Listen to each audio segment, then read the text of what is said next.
मुसळधार पाऊस आणि सोसाट्याचा वारा याचा फटका जो आहे तो रत्नागिरी रेल्वे स्टेशनला बसलेला पाहायला मिळतो आहे। रत्नागिरी रेल्वे स्टेशनवरील छत जे आहे ते या ठिकाणी कोसळलेलं पाहायला मिळतं आहे। रात्रीच्या सुमारास ही घटना घडलेली आहे आणि रेल्वे स्थानकाच्या जो रिक्षा स्टँड आहे त्या परिसरातलं हे छताचा जो 50 ते 60 फुटांचा जो भाग आहे तो या ठिकाणी कोसळलेला आहे। सार्वजनिक बांधकाम विभागानं ज्ञाती कंपनीला हा बांधकामाचा ठेका या ठिकाणी दिलेला होता। मात्र कालपासून जो सोसाट्याचा वारा जो होतो आहे त्यामुळं हे जे छत आहे ते छत या ठिकाणी कोसळलेलं पाहायला मिळतं आहे। गेल्या वर्षी देखील या छताला जी आहे ती गळती लागलेली होती आणि त्यामुळं या बांधकामासंदर्भातील प्रश्नचिन्ह या ठिकाणी उपस्थित झालेलं होतं। मध्यरात्रीच्या सुमारास एका बाजूचं हे छत जे आहे ते या ठिकाणी कोसळलेलं आहे।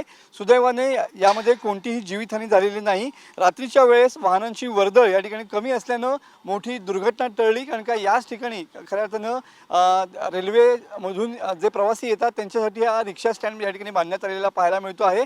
मात्र सध्या या छताचा जवळपास 60 ते 70 फुटांचा भाग जो आहे तो या ठिकाणी कोसळलेला पाहायला मिळतो। तुम्ही बघू शकता की या ठिकाणी या कोसळलेल्या छताचा काही भाग अजूनही या ठिकाणी जमिनीवरती पडलेला या ठिकाणी पाहायला मिळतो आहे। सध्या सार्वजनिक बांधकाम विभाग आणि ज्ञाती कंपनीकडून या कोसळलेल्या छताच्या भागाच्या डागडुजीचं काम सध्या सुरू असलेलं पाहायला मिळतं आहे।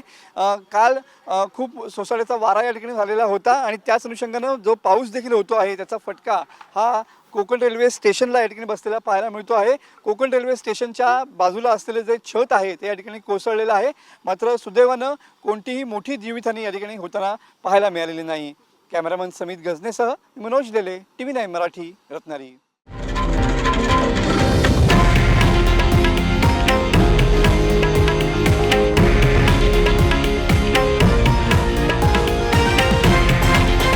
हे आहे देशातील नंबर 1 न्यूज नेटवर्क आणि आपण पाहत आहात TV9 मराठी, एकमेव।